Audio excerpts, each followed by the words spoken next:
we're going to just quickly go through a couple of ideas about what we're looking at with position. So the front end position, there's a lot of conjecture about aerodynamics in cycling, and the reality is there's the aero of the bike. It's a hard, smooth surface, okay? Yes, aero effect is very important there.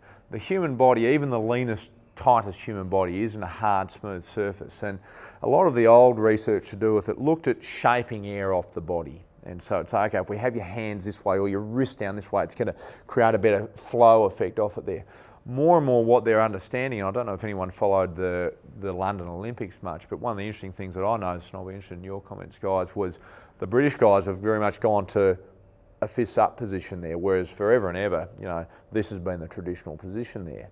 And chatting to one of their coaches about it, I mean, basically they said the wind tunnel showed them it was no worse, and that they found they could grip and produce more power was, you know, what I got out of the coaches there.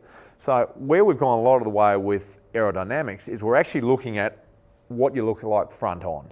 So if we were to draw an outline of what we could see from standing front on, that is your frontal plane. And it doesn't matter whether you're doing this, whatever the widest point is moving from front to back is what's going to achieve your wind resistance there. So we're a little bit less concerned about twisting wrists and hands and that around now, and more concerned about minimising the size of you this way and this way. And certainly your bike and the position, and once again I'll get Daryl and the guys to comment on that as we get James on the bike and look at a few bits and pieces shortly. So shaping air isn't something the human body does well.